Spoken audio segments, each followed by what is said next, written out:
Good morning.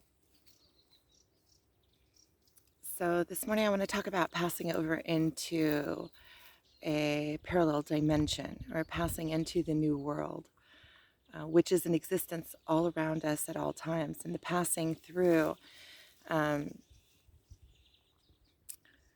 really is a complete shift in mindset, perspective, way of thinking, vibration.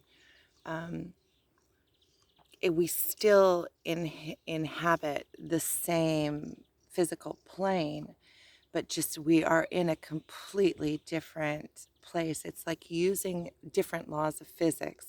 So see, there are universal laws of physics, and that all of these dimensions run on. But you can connect and use and utilize different. It's like using. It's like, I don't want to say using, but it's like getting a complete new set of tools and understandings about how the world works, and it's rising onto a different plane and utilizing the laws of physics in a completely different way.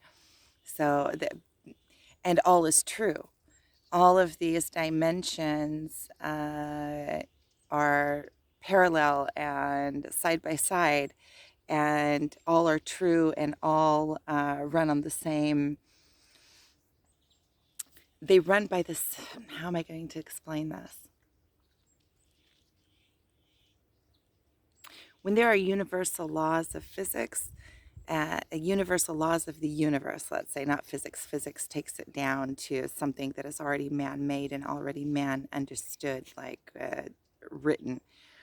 So it's really narrowing it. But there are laws of the universe, universal laws of the way that things work, cause and effect. And there are many, many, many different fields all around us. There's push and pull, magnetism. There's so many different elements, so many different powers, and we as humans on this physical plane, generation and generation and generation of consensus, we have been taught to visualize and to touch through our senses. And so we play in a very narrow field, a very narrow playground. And a lot of it is pushing matter around, taking matter and pushing it around. But when you understand that matter is just one element, so there's matter, energy, space, and time, and all of these things work together in combination to make up this realm. And in each one of these, there are so many different aspects. And so when you are working with the physical, when you're working only with matter, and of course you're working with all the other elements at the same time, because you can't only work with matter. But let's say if you are trying to manifest and putting priority on matter, or like making matter the focus of your manifestation, which means that you're down here in the physical world, you're thinking that you're this body, and you're pushing matter around. But when you understand that matter is already energy spent, matter is, you're playing with what is already. You're not playing with the unlimited what can be. You're playing with things that have already come into form and have already been formed, and you're like playing with the tail end of existence. Because everything that is already in form has already been manifested. It has already come to be. It is in its lowest vibrational state. And the highest vibrational state is when it's out in the ethers and it's still unlimited form. So it's still formless. We're waiting to come into form and to create something. And so as humans, we are taught that we are these bodies, and there's almost like a taboo on, not really, and nothing that I say is absolute. there is no absolute. Um, but I'm showing a specific perspective, and in order to do that, I do have to bring it down and narrow it and kind of bring it into something solid that I can bring into words. So um, I I I have experienced in my life that there is, even though there is religion and there are spiritual advisors and spiritual realms and spiritual leaders, and we have a spirit and we know this. Still, there is some kind of taboo when you get into the depth of things. It's kind of like there's a taboo on it, and you need to be practical, and you need to look at what is, and you need to look at the physical world, and we are kind of taught out of into forming from the physical world, like we're running around pushing physical things around, trying to create new things out of things that are already in existence, rather than using our creative powers and bringing things from other realms into this realm as the creators that we are. So we were gifted with imagination and with the power of creation and the gift of our ego, which allows us to have this experience as separate than the all, and allows us to individually, each of us, grow and expand individually. And as we expand individually, we're also expanding consciousness. We're expanding humanity. We're expanding the universe. We're expanding the all. We're expanding God. We're always in expansion. Whatever isn't in growth is in decline, because everything is always in movement and nothing can stay exactly as it is. So you're either in growth or you're in decline. So you get to choose. Um, and there was another point that I was going to make that just came up when I was speaking about this.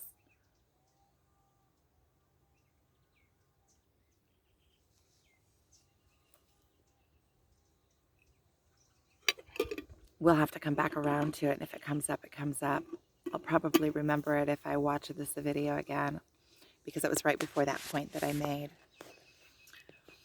And so we are, for the most part, as humanity, we are, okay, so I was talking about expanding humanity and expanding ourselves individually. No, I'm still not finding it. There was a really cool point I wanted to make. I know that. So, as these creators, we have the ability to connect to the all because we are always connected, and um, there is a matter that is all around us that is formless, and that we have the ability to create from using our imagination and the power of magnetizing. See, anything that has substance has a gravity pull to it. We know this. That's how Earth is. That's how attraction works. We're attracted to people. We're magnetized to people.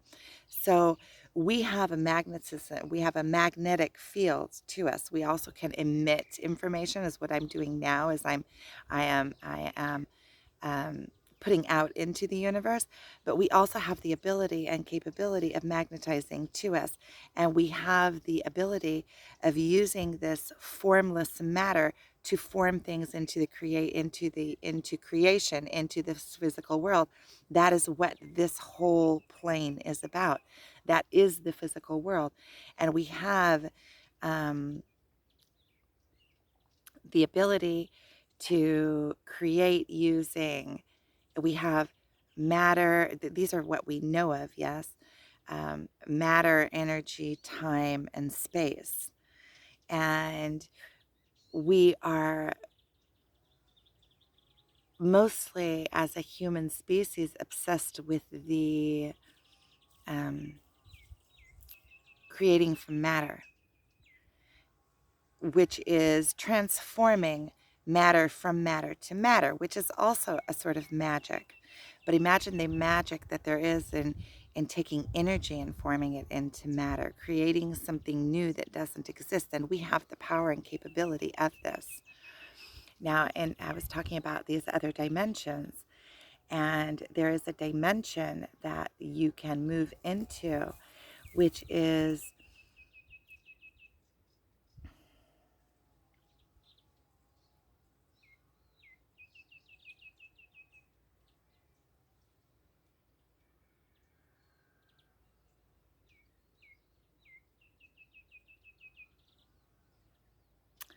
anything that I try to think of to explain this dimension brings it smaller. It's like entering into heaven and earth. It's knowing that you are in heaven and that you are safe and that you do belong. And this comes back to resolving ourselves and coming back to the spiritual awakening, because once you go through the spiritual awakening, it's like a portal that you get to go through, and then you come out the other side. You're still in the same space. And but everything is you see things differently. It's like seeing things from a completely different perspective. It's like coming into and knowing that you are a divine being, and that everything around you is divine, and everything has a purpose and a cause and an effect, and there is no judgment on it. It's like coming into a place where you are above perspective, where you are above individual perspective, and then you can just see everything as purity. There is no judgment on anything. There is only the cause and effect. And then when you enter into this place, you see everything for what it is.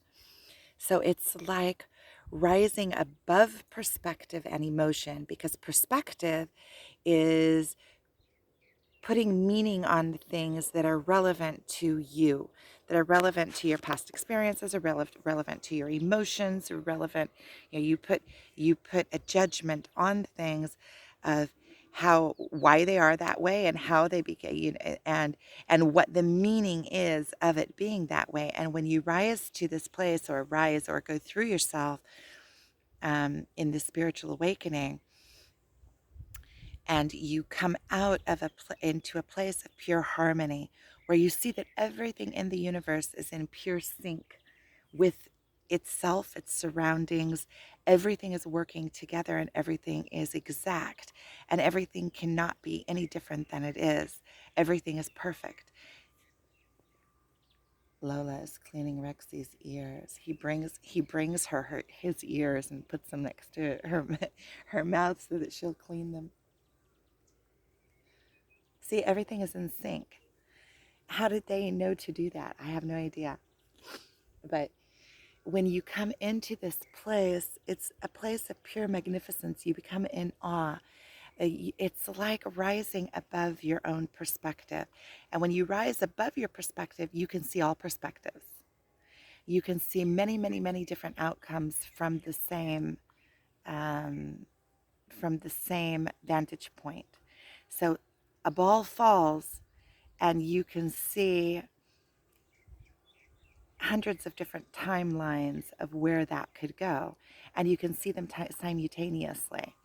So you are able to maximize your experience here on earth through this experience, right?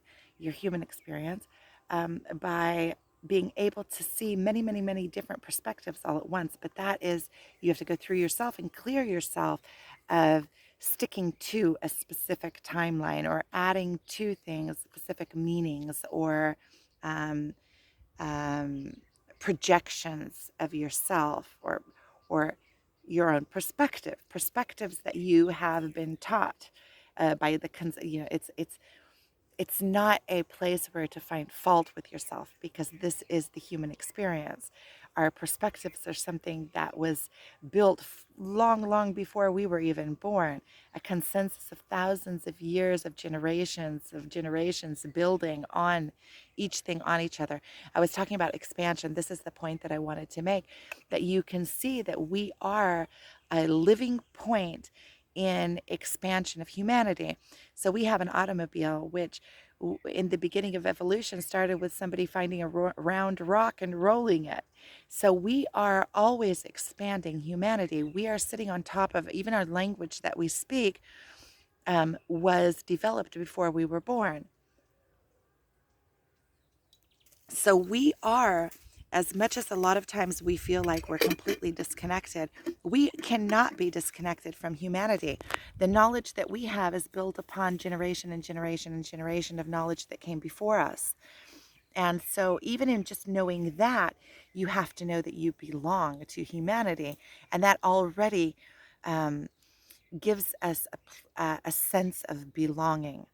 Um, the knowledge that we have, what we go and we learn, any interests that we have, and any doctors build their future knowledge on knowledge that already was built on other people's knowledge, and that is part of the expansion of the human race, and the expansion of the all, the expansion of taking and the human expansion.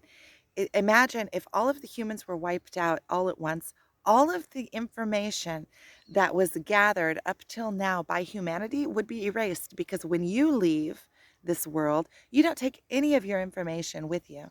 The only information that you leave is information that you pass from generation to generation. If humanity is erased, there is no information. There is no perception of information. Who would be a perceiver? Even if the books stay here, all they are is paper and binding, paper and glue. The words have no meaning. It's like that old saying that if a tree falls in the forest, does it make a sound? If there's nobody there to perceive it, what is the meaning in it? So if we, all of this information that we have gathered generation and generation and generation, first of all, it is only one little strand of information that could be gathered from the ethers. There's so much knowledge. It's unlimited amount of knowledge in the ethers, and humanity only took specific little strands, because anything that you dig into has unlimited potential of learning. It can just keep going and keep going and keep going. Look at astrology. I started looking into astrology. It's unlimited. It's so vast that you could live 10 lifetimes and never get to the end of the information. And that's just information that's gathered. Imagine all the information that is still out there to gather. There's so many questions in the world that still don't have answers. And you know that where there's a question, there's an answer. It's just like the twin flame thing. Where you have a yearning, there is an answer. There has to be.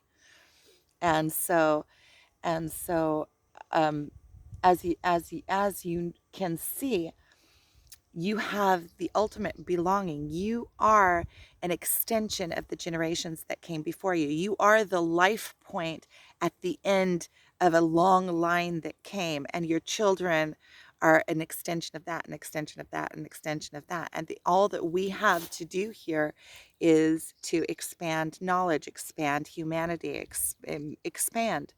And as we expand, we're expanding God. We are helping collect.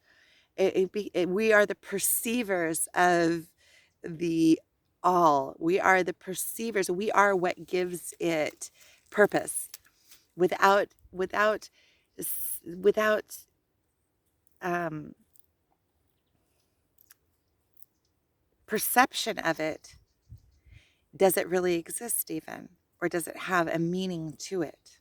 So we give meaning. We are, uh, see, and even what I'm saying is shallow, and what I'm saying is a very, very small part of it.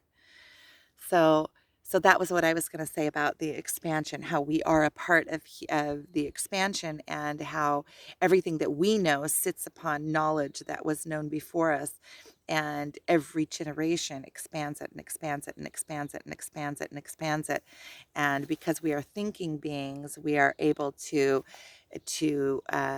adjust it. You see evolution even of religions. You see that what is written in the original books 2,000 years ago is not the way that it's practiced today. It's completely different. There is an evolution and a bending and a manipulating and an adding to, because in each generation, each person has a different way of conceiving things.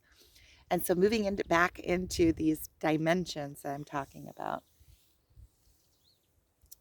and which is, everything is all connected because there's so many different ways of seeing things. And as you enter into this dimension in the beginning, during your spiritual awakening, first of all, you can feel within you a draw to it. Otherwise, what's the point on a spiritual awakening? And I feel like once you are on the path of spiritual awakening, it happens by itself. It's something that once it's open to you, you cannot stop it. So it's not like, oh no, what do I do on my spiritual awakening? Once it's initiated, it's a continuation. Once you have an enlightenment, it continues. Um, it continues because your own being is always searching for that expansion. And so the more that we try to force it, the more that we retard it, the more that we stop it, because we're trying with our conscious mind to control it. It's all in the letting go.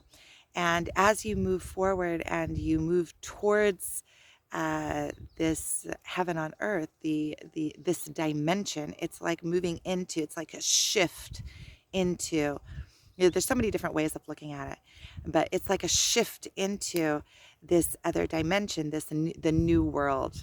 The new world, it's a term that I hear a lot, and it's something that really does justice to it. It's a new world within this world. It's a new perspective, a new way of being. And you as you move towards it, you meet more and more people on the path. I see it like a whole bunch of people in humanity walking towards this light, and all of a sudden you start noticing there's more and more people, and we're all going towards the same light. We're all being drawn to each other as well. It's like a community of people rising together. I could also see it as a community of people rising on a spiral, spiraling upwards.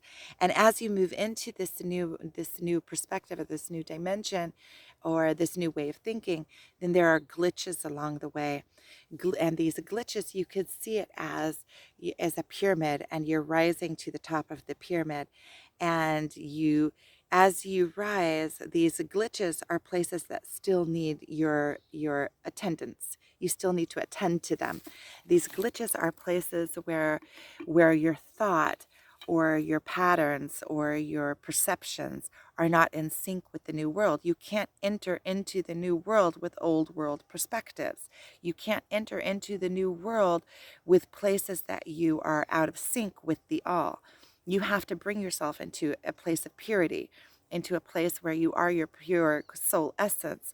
And only that, see, it's dependent on one another. You can't enter when your soul is dirty with this world, the world of matter, the plastic world's way of thinking. So you have to purify yourself. So you can see these pitfalls that you have as opportunities. And really, when you're rising and you're going towards the light, and you start getting glitches, and you start seeing the new world and getting glimpses of it, then you know that you're on the right path, because you are granted entry into this place. That means that there are times of purity where you are able to enter. And then see these glitches as being pulled back into the places that you still need some work, some things that you have to shed off of you, some places of wrongful thinking, some places that you are still out of sync with the new world. But even the possibility of being able to enter into the new world as glimpses means that you are very, very close. The majority of humanity don't even get the opportunity of seeing the glimpses of the new world, the uh, or the beauty of it, or the harmony in it, or the pure wonder of it. It's overwhelming, and it's all around us all the time. And humanity is asleep.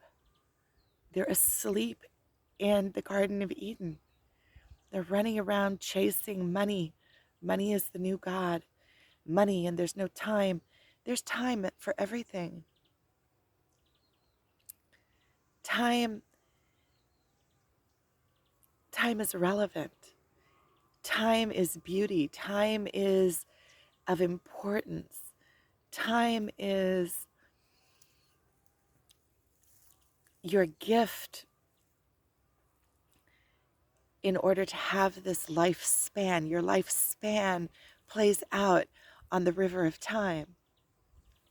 And people are running around with no time. I have no time. I have no time. Their days are running into their nights, and they're running into their days and running into their nights. And in the end, they're sitting on 20 years of doing the exact same thing every day, getting up and getting into a routine, and not truly living their life, and not truly going out and exploring and living in harmony. And we live, especially now, in a time of wonder,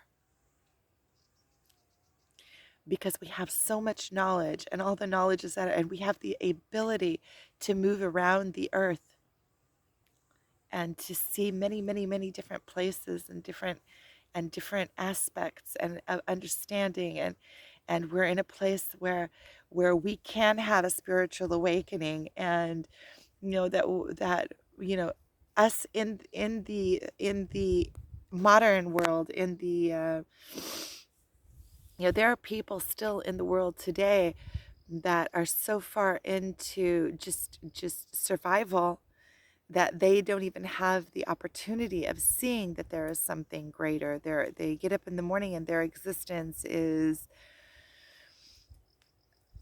as it would have been thousands of years ago. Well, thousands of years ago, there were also people that lived in heaven on earth. I guess it's timeless.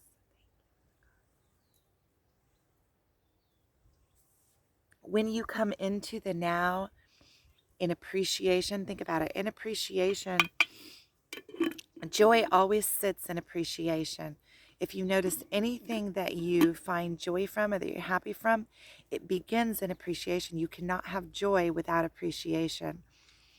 And when you are in appreciation, it brings your focus into the now. You are looking outward at something and you're not stuck in your mind.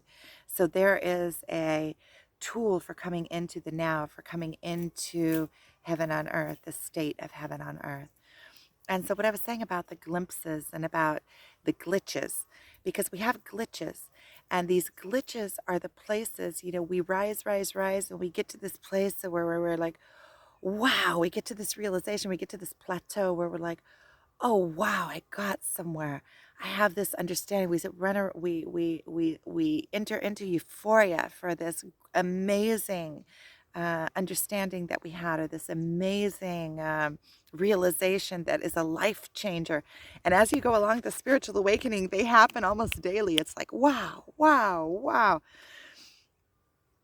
Because the more you purify yourself, the more open you are to seeing and realizing, the higher you rise above perspective, which this plane is above perspective. It's in a place of pure consciousness. It's in a place of being a perceiver. It's above judgment and above. And like I said before, we need judgment, and that is part of this human experience. We have to have judgment in order to even rise into the place of heaven on earth. You have to have it. It's part of the human experience. Otherwise, you wouldn't be able to gather any kind of information and make any kind of conscious thought without creating judgment. Because what is judgment? Judgment is a belief system. You have to judge something to regard it, whether you believe it or not. You have to judge something in order to build any kind of information on it. You have to say, oh yeah, that I do take. Okay, that's a judgment, and I'm going to build information on this. So even to perceive a thought, you have to have judgment. And so judgment is not a bad thing. It depends on how you use judgment. That is, I've heard people say, no judgment. You can't live a life without judgment. It's what you do with your judgment. It's what your judgment is, and what initiates that judgment. Are you judging somebody else so that you can feel better about yourself? Are you judging somebody else wrongfully? Are you judging, it depends on what the meaning is that you put to that judgment, which is relevant. And that is what determines whether the judgment is just or unjust. Um, so that's about judgment. So when you have these glitches, these are opportunities. I keep on getting off base and coming back to base, but it's all relevant, and it's all relevant for the understanding of entering into heaven on earth, right? So you have to be able to. This is the view that I was sitting and looking at while I was talking to you. Um, So you have to realize that as you rise and as you get these glimpses, the closer you are, the more and more glimpses that you will get. And these glitches that you have, which are these falling points, these points where you start getting sorrow and you start feeling the pain. That's what I was talking about yesterday in the video about pain is essential in your rising. That as you rise, you get to this place of heaven and earth, and you're like, wow, I made it. And then you fall into this glitch, and you're like, what? I thought I was there. I was already there. But these glitches are places that we're not completely pure. That's why we're thrown out of heaven. We get into heaven, and then we have a behavior or a thought or something that is not in sync with heaven on earth, and we're thrown out. And think of it that all of these things are opportunities. So if you look at the point of what you were thinking, it's usually in it's either in judgment, right? It's always in judgment, but it's either in a place where your perspective is off. It's a place where you become a victim. It's a place where you're not standing in your power. It's in a place where you are blaming. It's in these places that we look that we don't like in our lives, and in those places are opportunities for us to grow from, and places that we're not standing up completely in our power, which our powers are in our archetypes. So there's a place that you can look. Um, so these glitches, you can look at them as opportunities. It's like an opportunity to clean a spot. So you have a spot, it throws you out of heaven. Okay, go do some more work. There you go, kick. And so then we get into these loops like, what? I was already there, and now all this pain, and what is this pain about? And then you want to stop the pain, and then you start blaming, and then you start having self um, mutilation is the word that comes to me, but it's not mutilation. Like these self unworthy thoughts, self like where you get mad at yourself. And that is a false way of looking at it, because even just the fact that you have risen to this point and that you have a conscious thought about repairing yourself already means that you're on the path, and this path is doing itself. This path, that you do have to allow it to go through you and to feel the pain, and that is your work, and to allow yourself to go into these holes and dig deep. That is the work, but the work is being done by itself. It's a matter of letting go. Your mind and your consciousness will lead you into these places that need the work done, because they're always under there, always nagging at you. And the minute you let go of trying to hold them down, they will come up to the surface on their own, because they want to be resolved. Your soul wants it to come back to its purity. Your soul wants to make it to heaven on earth in this lifetime. Your soul knows who it is. It's when you, with your mind, are trying to hold and repress. I don't know. There's a word there where you hold your own self in, or hold your own self back. And so your soul is yearning to be set free. And it will be set free as long as you allow yourself to be let go. So this is getting pretty long. I'm going to go ahead and end this here. So thank you for watching. I'm sending you lots and lots of love.